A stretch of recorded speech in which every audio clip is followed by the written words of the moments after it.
Good morning, everybody, and welcome to the DecisionPoint Trading Room. We are here on Monday mornings, Monday afternoon for you, those of you in the East Coast time zone. And we're here to help you get ready for the week. We have lots of great charts to show you. Before we get started, let me give you a few housekeeping and pieces of information. Q&A box is for you to send your questions and symbol requests. We ask that you only send one symbol request in the free trading room, just to make sure we can get to as many symbols as possible. The chat box is for you to use. Just make sure when you talk to everybody that you use the drop down on top of the comment to send it to everyone. Otherwise, we're the only ones who will see it, but actually we won't see it because we're watching the Q&A box. We are not registered investment advisors, so all trading decisions are your own. Anything that you hear in this trading room, in our blog, read in our blog, should not be considered a call to action. That risk is all on you. Let's see, anything else I've forgotten? If you are having trouble with the viewing of this, if it looks a little blurry, consider using a different browser with YouTube. Sometimes that helps. And those of you on StockCharts TV shouldn't be having a problem, but again, a browser change will often help that. All right, so we're going to start with, Carl's going to go over what's going on in the market. I'm going to cover sectors and industry groups at the end. And of course, at the very end, we will take your symbol requests. So with that, let's go ahead and take it away, Dad. What's going on? Well, right now, what is going on is I'm having trouble with the Q&A box. I can't get it. Oh yeah, no. You know what it is you reminded me is you have to drag it from the very bottom, I think you said. Well, when I do that, it just gets bigger. But I can't see there's a question at the top. We'll just have to wait. Maybe it'll fill up for me later. Yeah, and then you can get it lower. Okay. Gotta love technology. Going on here. You know, last, can you see that? I do see that. Okay, last time we were on, and it's been so long that I was afraid I was going to need to get retrained on this show. But I give it a little pop quiz on two chart patterns here. I wondered if anybody knew which chart was which, and what charts we were. And as it turns out, this was Tesla and Bitcoin, two very different.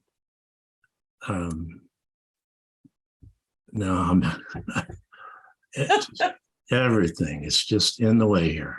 Okay, so there's the double chart. Right, and now this. Since then, I thought it was a good subject for an article, and I started writing that article last week, but I just couldn't wait. I haven't published yet, but I couldn't wait to show some of the things that I've discovered. Here we have Tesla and Bitcoin. Now, notice that they started out back in 2020 at lows within days of one another, and they zoomed up, and then by November of 2021, they hit their all-time highs. And notice that was within just a few days. Also, the amount of advance on Tesla was 1,773%, and on Bitcoin, it was 1,753%. And after the all-time high, it dropped. Tesla dropped 76%, and Bitcoin dropped 78%. Now, these are totally unrelated. I mean, they're unrelated. They're not like two energy stocks. Here's an electric automaker, and Bitcoin. It can't be any less related than that. I think there's one tiny little thing, but I don't think it would make a difference. I know, and I don't know when it was, but Elon Musk bought a ton of Bitcoin. I don't know if you remember, like I don't even remember exactly when, but that's the only relationship I can see. I don't think that's Elon's personal gain would make a difference. that is a good point. But mainly, I think it just shows how you get these ecstatic advances and horrible declines, and it's just a matter of the mob mentality. Mm-hmm. So, yeah, and both of those really are people just like them. They like Apple. Some people are just all about Apple, but the Tesla people are pretty much ringing the bell all the time. And Bitcoin, of course, there is that mania that we lived through. I think that's about over, though. Looking at the market, these indicators are updated as of Friday. They're end of day indicators, but we had a breakout from this pennant formation here, and today we've got some follow through on it, which is good. I better update that chart to see what. Yeah, it's really getting up there. So the S&P is about a 1.5% up today.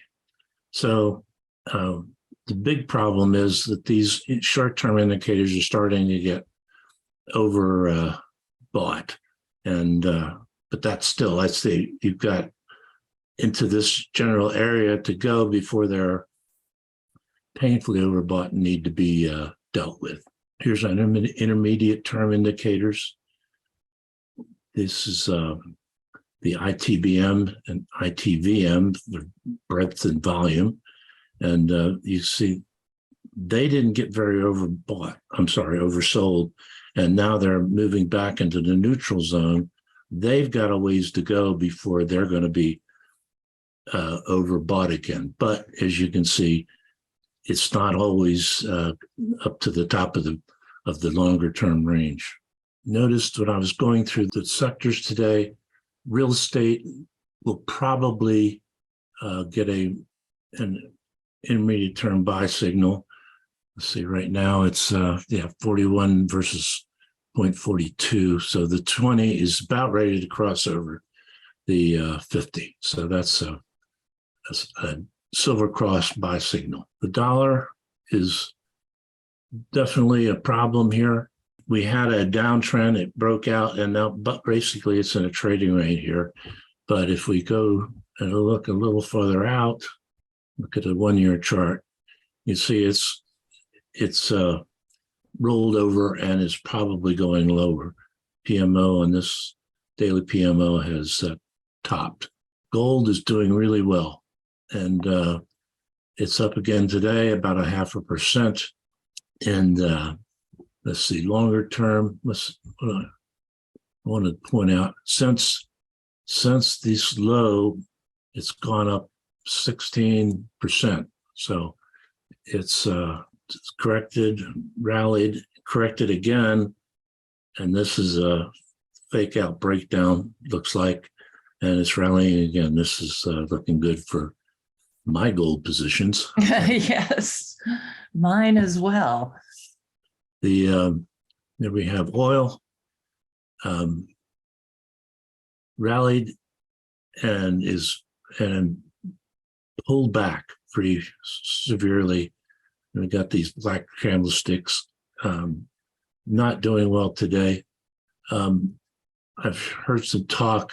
People are saying that this is West Texas Intermediate crude, and I like to keep this chart available because people talk about oil price per barrel. They're talking about this, and they're saying $100 a barrel right now is what they think it's going to get back to.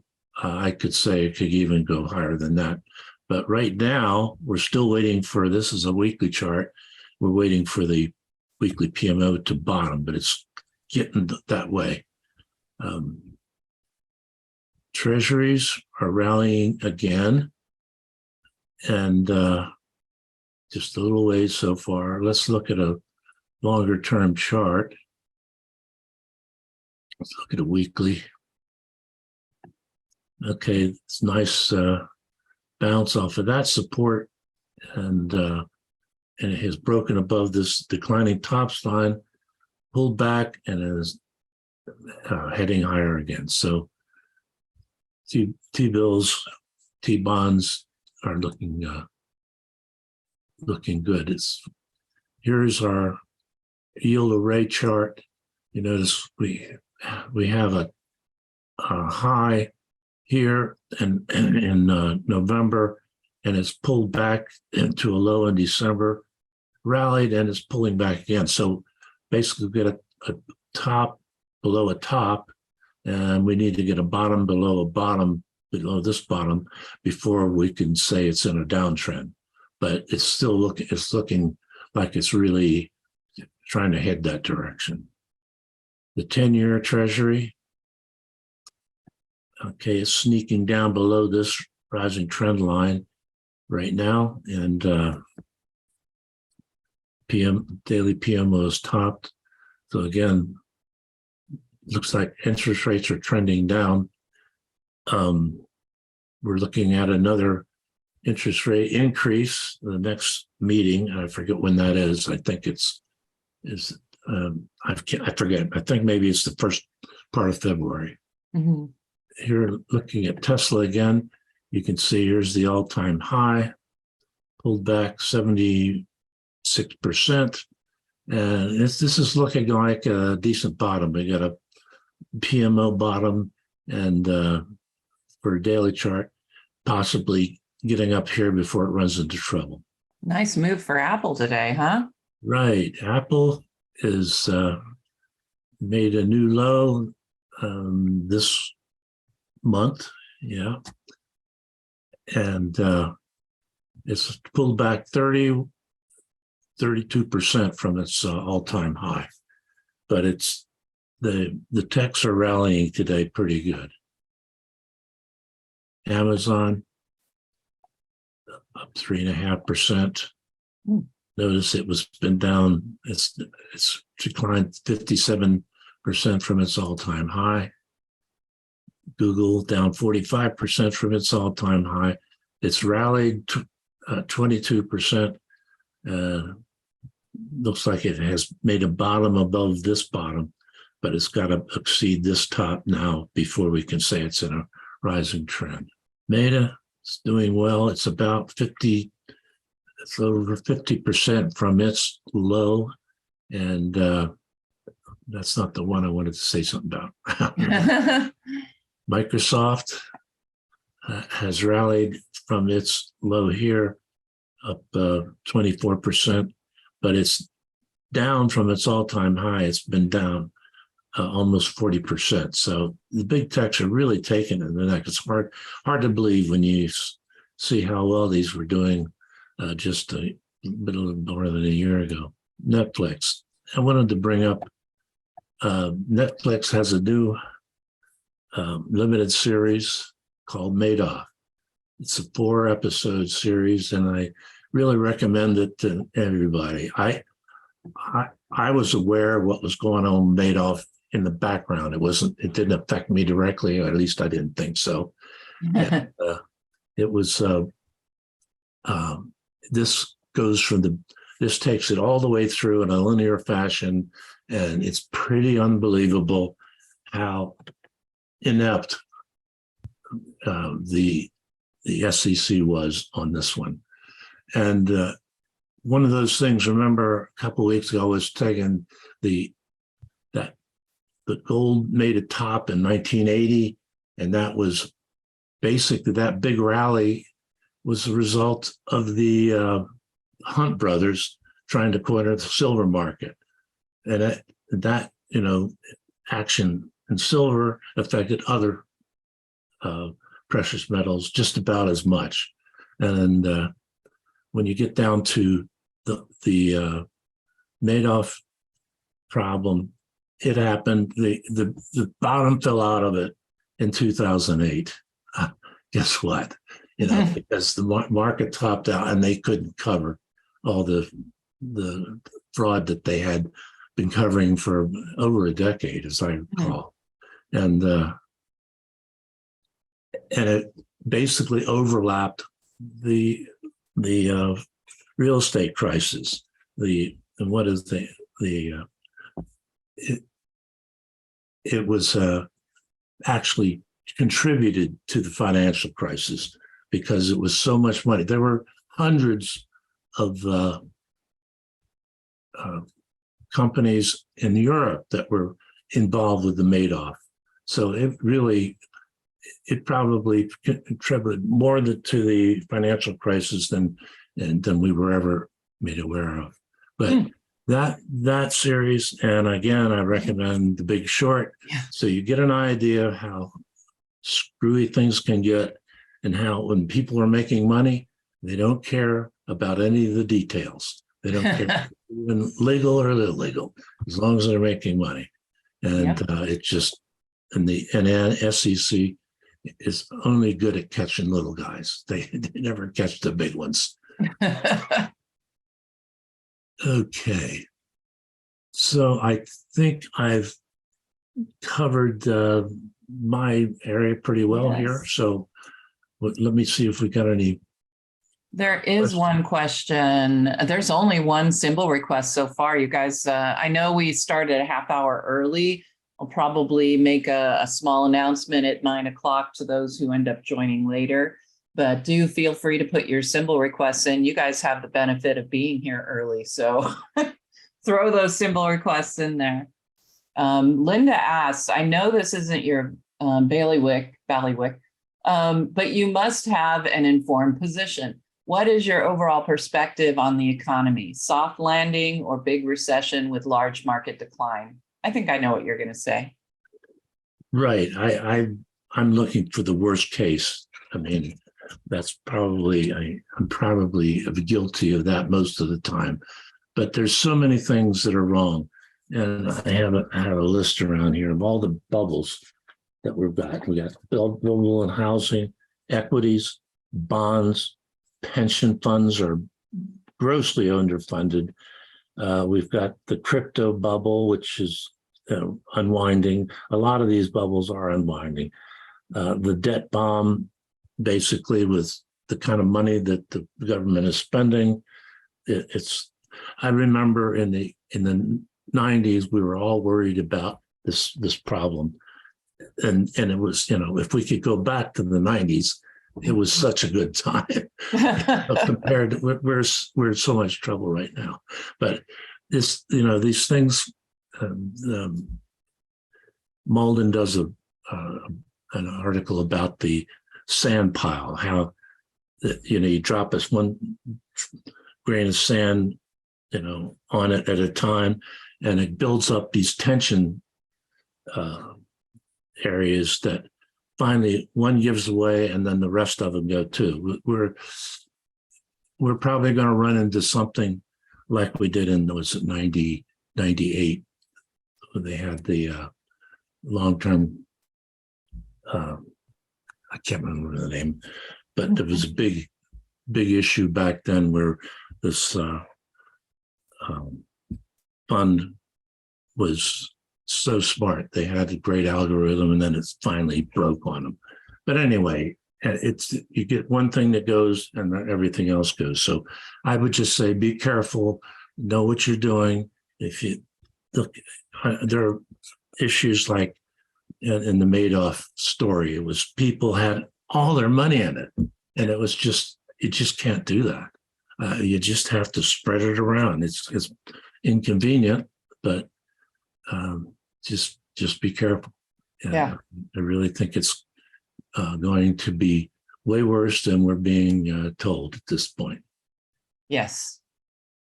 I agree. I mean, I don't have the experience that you have, but I have to say, certainly having studied all of this, at least in book learning, having experienced some of these bear markets, I mean, I have to agree. This is kind of what they call that, perfect storm, on the horizon. I don't think anybody thought 2022 was going to be as bad as it was. And I think that 2023, a lot of people are very optimistic about the first part of this year, but I'm not. So there's my opinion for what it's worth. Right. All right. Now we have, right at this point in time, we have some encouraging things which we'll talk about when Erin gets the all the little charts up for the sectors. Yes, which is actually what I'm getting ready to do right now. All right. Let's do it. But yes, this is a candle glance of all of the sectors. It includes the PMO and the StockCharts technical rank, or scooter as we call it. And, interestingly, Dad, we've been watching this candle glance really for quite some time. And for the longest time, energy was the only one with rising momentum. Well, that has definitely turned, and we're starting to see new momentum in a lot of these sectors. You said you had a comment you wanted to bring up. Absolutely. This is a major plus. I mean, in terms of the potential for the market to go higher. But if you'll notice, every one of these charts has a higher low we've got the low in October-ish, and then we have a higher low in December-ish, and all but one, and that's discretionary, consumer discretionary. So that just that screams, bullish activity. It really potential. does. Yeah, I mean it's really as negative as I feeling, but you can't go against that. And then of course all the sentiment indicators are screaming buy as well. Those are not actual timing tools, but you can definitely. Yes, let me bring some of these up. We talked about this, you and I, last week, and how we really should be bringing these charts to the table a little bit more in the Monday trading rooms. And here we are right now with the AAII polling data. And you can see that when we look at this bull-bear ratio, it's basically how many bears is on the bottom. So the smaller this number gets, the more bearish people are. And you can see we are definitely near the lows here as far as the ratios go here for the bull-bear sentiment. Name exposure, you can see that has pulled back. We're not kind of at these extremes at this point, but we'll get the new data on this one on Thursday. Wall Street sentiment, this is Dad and I and a bunch of other technical analysts. We're polled every week as to what we think the market will do the following week. So this isn't, we're looking at long-term. Short-term, you can see that we are still showing a lot of bearish sentiment here, even among the technical analysts. And so when I see our peers getting very bearish too, that certainly lends itself to, that bearish sense. And, you don't trade off sentiment as we talk about, but certainly the backdrop is there and we have to pay attention to it. Right. The backdrop is, for one thing, the extreme sentiment can be right for a long time.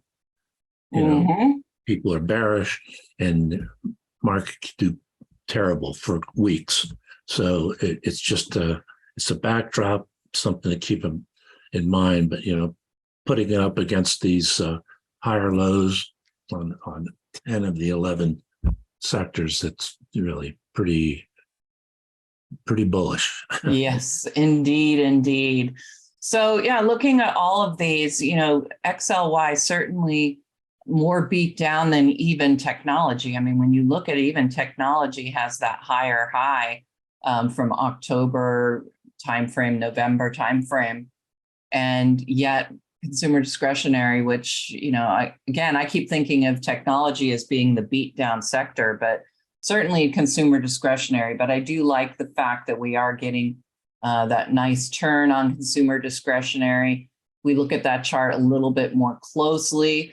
There's that PMO, which we just saw on the candle glance, but also notice RSI is now becoming positive. Look at the performance against the S&P, really starting to improve here as well. Stochastic's looking good. I really like that we're seeing an expansion in participation. This is what really got me, and I'm going to show a lot of the silver cross indexes on these sectors. because ultimately with DP Diamonds on Fridays, I'm always looking for new momentum. And this is certainly one that has new momentum, but one of the tiebreakers, because you did see a lot of these sectors do have rising momentum. So tiebreaker kind of runs in what's the percentage above their 20, 50, and 200. But more importantly, I'm wondering what these Silver Cross indexes are doing. And on consumer discretionary last Friday, we did see the Silver Cross index move above its signal line. And that's very, very bullish. But if we go and look at the others, you'll see that these Silver Cross indexes just aren't quite as favorable.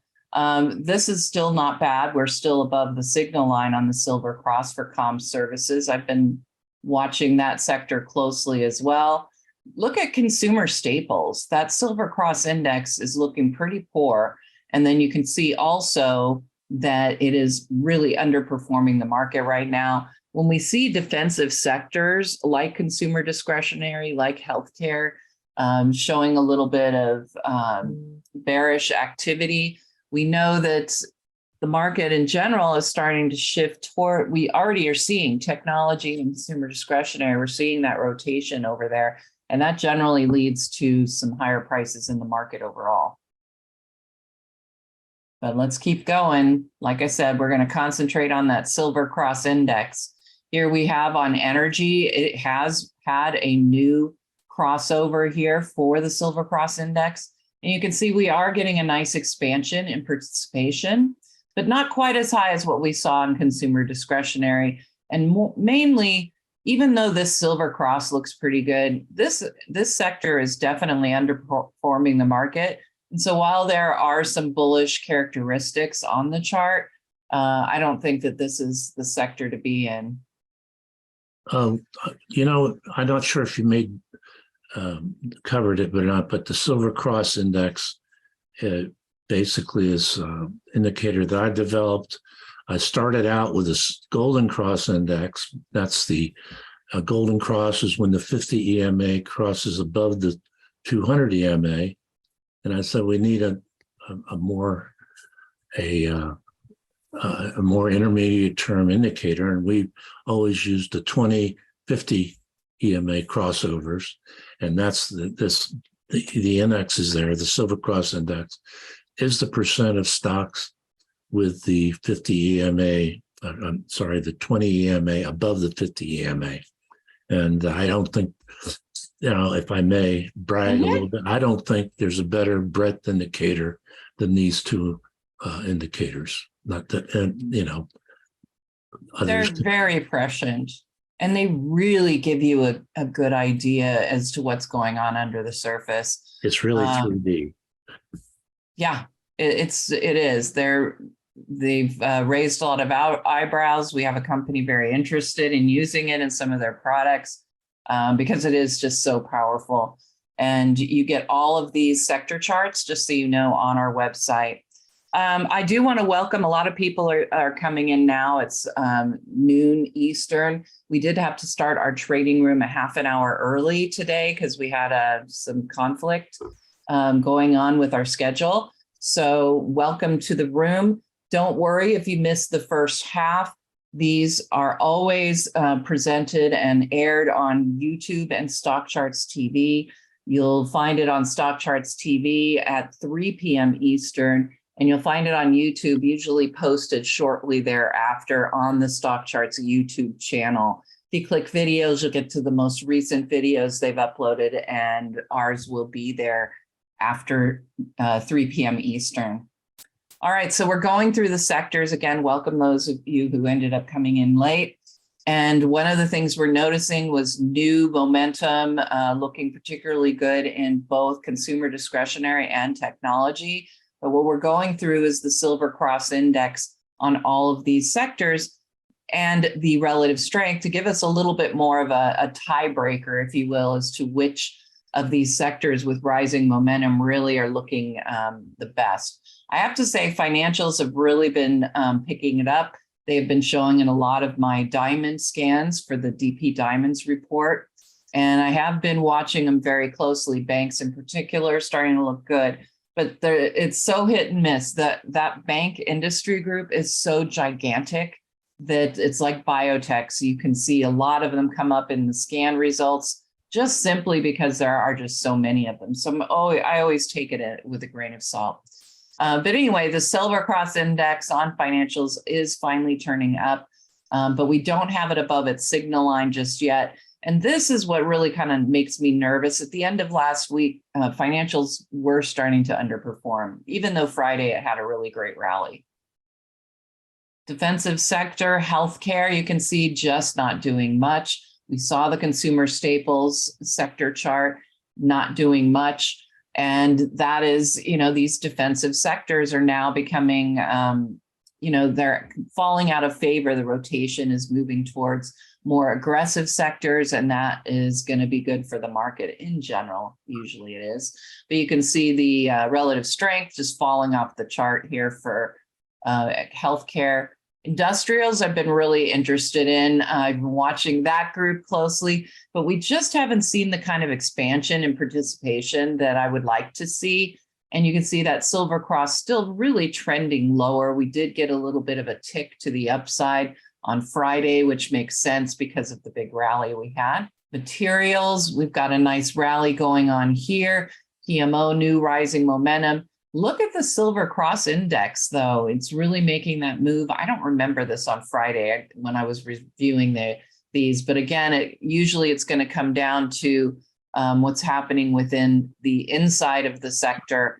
And to me, even though we were seeing some improvements here overall, the Golden Cross was sort of tipping over.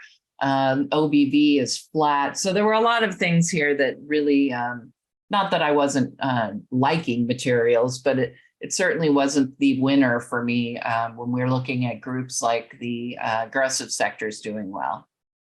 Real estate is also considered kind of a defensive sector, and it's not been underperforming so much as not outperforming really. So that's been kind of a problem with this sector, but we do have a new PMO crossover. It would be nice to see this Silver Cross Index actually get above its signal line. And as we see, we are getting some increase in participation under the surface. So we could very well see this Silver Cross Index moving higher. But for now, this just isn't a very exciting sector, especially when you're looking at those rallies on some of the other charts that look far more interesting than on real estate. Technology, as we said, these beat down kind of, more aggressive groups are starting to show some promise. Really nice break above both the 20 and the 50 today with an almost 3% upside move, but we're still waiting for some really nice activity to happen. We want something better to be happening with that Silver Cross Index. It's not turned up quite yet. We are seeing that expansion in participation, but not enough really to get overly excited here. I think technology, though, you can see that little bit of outperformance coming in at the end of last week. This is going to be a sector to watch very closely because we do want to make sure these aggressive groups are going to continue to do well. That will, as I said, fuel the market itself higher. Utilities pretty much, lost ground here, but really moving sideways, consolidating after falling out of the rising wedge, which is a bearish pattern. So the fact that it really didn't break down further and it's moving sideways and starting to break out again, I think speaks well to utilities. But again, these defensive groups starting to underperform. You can see here against the S&P. And notice that Silver Cross Index really looking ugly here, topping out after reaching, almost reaching 100%. So again, that's a sign of internal weakness. So utilities, all of those defensive sectors, I don't think are looking too good right now. But if we're going to talk some of these aggressive sectors, let's look at some of those industry groups within very quickly. And then we'll go ahead and start taking your symbol requests, answering any questions that aren't there in that Q&A box. But one of the two sectors we were talking about were consumer discretionary and technology. So we're going to just go through some of these groups. Discretionary has a ton of industry groups. So I will just flip through these fairly quickly. But I do recall on Friday when I was going through these, there were only two of these industry groups I didn't really care for. And one of them was automobiles. We are seeing a breakout here, but still really beat down, in my opinion. We did see Tesla chart at the beginning, though, and it does look like it's at a pretty good reversal point. So autos, we're not seeing that action just yet. So that was one that I wasn't really thrilled with. Auto parts still doing well. Business, training, and employment, mostly sideways consolidation, not particularly interesting to me. I'm looking for breakouts. Gambling's kind of had an extended rally already, but PMO and stochastics suggested it will move higher. Big pullback here in the clothing and accessories area. So I think I'd have to say I would be avoiding this area. It looks like it's already starting to show some breakdown and some weakness. Consumer services looking pretty good. Furnishings, I just bought new furniture, so that's going crazy, I'm sure. Footwear, looking good. Home construction is also looking good. The real estate sector not doing that well, but certainly home builders have been having a nice rally. Durable household, again, mostly sideways, but a nice rally going on. PMO now above the zero line. Not liking the home improvement retailers. Those were the two I remember on Friday saying, discretionary looks good in just about every group, but those two not so much. And I think you can see why. Hotels making a nice move almost above the 200-day EMA. Apparel retailers breaking out, another good one. Broadline retailers kind of in a declining trend here. Looks a lot like the sector itself. We are getting above the 20. But I think there are better choices than broadline retailers in that group. Recreational products just going crazy right now, and recreational service has a nice rally. But you can see the strength under the surface here. It's not one or two groups leading this sector higher. It's just about every single group in here. And so when you see that kind of strength, you know that you can expect that ETF itself, if you're not into getting individual stocks, honestly, XLY not looking too bad when you see all of this internal strength going on beneath the surface. And then finally, let's look a little bit at technology, and that will leave us some time for some symbol requests. Again, most of these sectors looking pretty good. You can see making these reversals. The only issue here is that a lot of these are really beat down. You have to be careful on those reversals. You may get a lot of upside, but when things turn, they will turn very quickly to the downside. Telecom looking good. Computer services breaking out as well. I mean, all of these are looking pretty good. Semiconductors, which I know a lot of you follow, had a huge rally Friday, having a nice continuation here in a big way. Seeing those do well, that's usually a good sign for the market as well. And software, not looking as great, honestly, moving mostly sideways. I'm sure we're going to see a nice move to the upside of this top of this trading channel, but our trading range. And renewable energy now breaking out as well, near those all-time highs. I think that might be a really interesting place to start hunting to get some interesting plays in there. But I think it is now time for those symbol requests. I will we'll start looking at them. I'm going to go through not only the daily charts, but if the symbol looks good enough, we'll go to a 5-minute candle briefly, and I'll show you my tricks for entering and exiting to get the most out of your investment just right out of the gate. But I see the first one's HUDI, and Dad, I know you're going to keep the others together for me. All right. This is obviously going to be a difficult one to look at unless we move it to a log scale.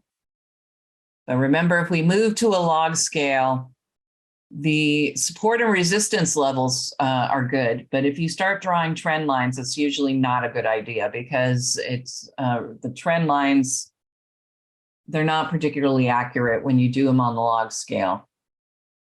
All right, PMO rising. I mean, first of all, the fact that I had to move this one to a log scale, that usually is a problem. So, I mean, we're talking volatility. You can see back in November, it was up in the $180, $200 range, and currently it's at $6.14 in 2 months. That's an investment I don't want to have anything to do with. If you're a risk taker, certainly I could see this.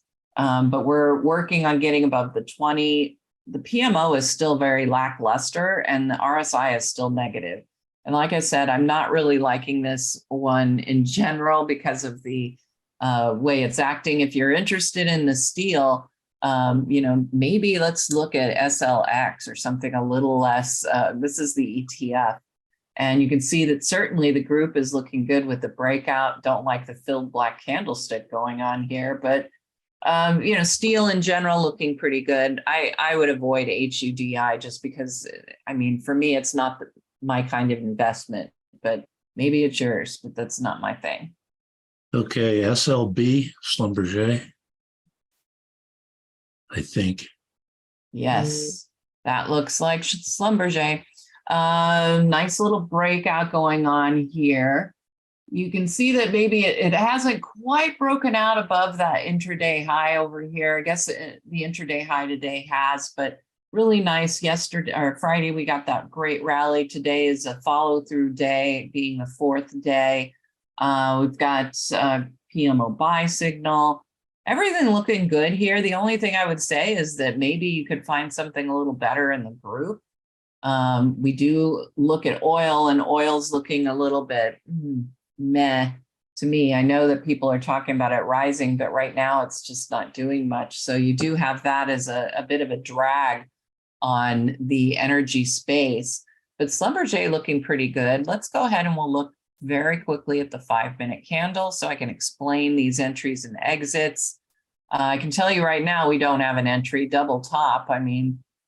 Just some simple things here. 5-minute PMO is on the decline.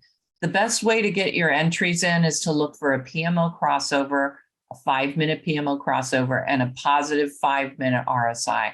Generally, if you get yourself in on those particular moments, you're going to have a much better entry. And exits, you want to look at when the PMO turns down. So that's going to give you the best time to exit. So right now, if you want Schlumberger and you're here in front of the computer for the next, for the rest of this day and into tomorrow's trading, just watch for that PMO to start turning up. But really with that big double top forming, I don't think you're going to see a good entry here on Schlumberger until you get that pullback toward that original breakout from right here, Okay, RIO. This is also in the energy space. Materials, I take that back. Nice breakout here, PMO turning up in positive territory. RSI is on the overbought side. And that's something to be a little bit concerned about because you can see, and I'm going to put this on, you can see when it gets overbought, that's typically when it turns down. And, you're going to find this on a lot of stocks when they get overbought. But at the same time, the RSI can stay overbought if it's in a really nice rising trend. So just be careful. RSI is still rising. That would probably prevent me from getting in on a new position here, being that the RSI is overbought, but that certainly would tell me that, I'd want to stay in it. I'd want to hold. It's not doing that well against the group either. So you might be able to find a little bit better performer here, but not bad, not bad. Okay. BABA. They're now recommending it after it doubled since November. Let me just comment on that. It's China stocks. I wouldn't touch them with a 10-foot pole. That's my personal opinion. Yeah, I'm not big on that either. BABA is, I think, kind of speculative. A lot of people speculate with this stock, and so that kind of gives me a problem too. But breakout above the 200. The rally is really extended though here, and the RSI, we were just talking about overbought RSIs, and BABA's is very overbought. And then you've got today a really ugly filled black candlestick. Those are bearish one-day patterns. Candlestick patterns are one-day patterns. And so that tells me that we're going to probably see a move to the downside. You can see usually with these filled black candlesticks, it leads to at least a day or two of downside after you see them. So I'd be a little concerned about it, but this one's a hold. I don't see a buy here because it's just so overbought. Okay, there's question here on BKR or SLB. Well, we've covered SLB, so what's BKR? There you go. BKR, trading range sideways, kind of unexciting to me. Yeah, you have a PMO buy signal. It looks like Schlumberger, really. Yeah, you've got the decline here in the relative strength. Let's just look at SLB real quick for relative strength against the group. Relative strength against the group, not great for Schlumberger, but again, I like the breakout here. I think that this is kind of a dull looking sideways move on Baker Hughes. Long EXR. Real estate, extra space storage. Okay. Falling wedge, I don't have to draw it in. I'm sure that that's what's going on here, which is a bullish pattern. But, real estate, if you're going to go look for some beat down stocks, I just don't know I'd go to real estate. We were just looking at discretionary technology, and this is a beat down stock. I mean, from here. Look at the weekly. Yeah, it's down 35% from August. And here's the weekly.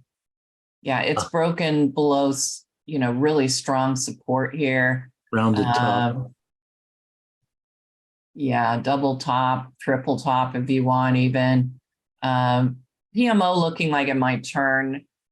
I mean, this is, if you go by these tops, a kind of an important support area, but overall, I mean, I don't like it. Sorry. OIH. All right. Oil services. So we were talking about some of these others breaking out, kind of a reverse head and not really though, because that's coming after a rise, not a big decline. Indicators are doing what they're supposed to. I don't know though, the OBV is setting up a reverse divergence or a negative divergence, I should say. We have declining tops on OBV, and yes, we have declining tops here, but if we get a breakout here, that's I don't think that's going to be very good. So I mean, it's not a terrible one. I could see holding it, but I don't know that I enter here. Okay, TT to buy. Train Technologies, nice move to the upside. Don't quite have the breakout. I guess we kind of do. PMO is rising on a buy signal. I mean, all of the good things that I like are happening here, and I do like industrials. They are starting to show some strength. Yeah, I mean, I think train looks okay here. If we go to the 5-minute, we don't have a buy point because we have the 5-minute PMO is on a sell signal here. Another double top looking move as well. So we're going to want to watch and look for that PMO to make the turn. A conservative entry again is a 5-minute PMO crossover accompanied by a positive RSI. So your last buy point happened early this morning right back here. Your sell point was as soon as that PMO turned over, which would have had you out over here. So just on a day trade, the PMO would have made you some money. Yeah, okay. The question here is addressing my concern for the overall market, and the concern seems to be with with bonds being included as a problem area. The problem with bonds, treasuries, is that they've been on a 40-year advance. Okay, they've been rising for 40 years, and and they've broken down. I don't have the chart immediately available for it's the one that's like a 50-year chart, but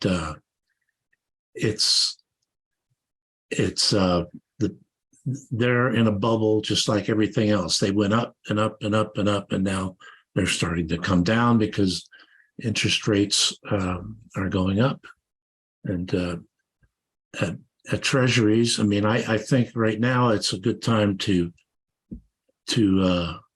own some bonds. I own them short term. I own some 1 years, and they have a good return on interest rate. and as price goes down, interest rates will increase. So if you want to hit them for interest rate, that's good. But bonds, I think, have started a long-term decline, and that's a good one right there. Yeah, and long-term decline, and that will be long and painful. Just as long, it's just the way it was long and wonderful going up. Okay. Let's see. We've got about 7 minutes left. What else do we have here? Okay, EXTR. All right, telecom. This has been a pretty interesting area. Telecom equipment and mobile technologies. I like this move out of that little trading range here. This would be kind of a reversal setup here. Something that we've talked about before, Dad, is a pattern called a pig's ear. That's not what's going on here because this is coming in after a decline. But a lot of times you'll see that move up. You'll see some straight sideways movement like we're getting here, and then you'll get a breakout. But typically that's going to be a false breakout and you're going to end up coming back down. But that's usually happens at a top. This isn't happening at a top. So I do like the breakout here. Let's see, how much upside do we have? And there's still a little over 8% upside potential just to get to the next area of overhead resistance. PMO's early. This is an early one. Stochastic's not above 80 yet, but rising. But I'd really like to see the weekly. Yes.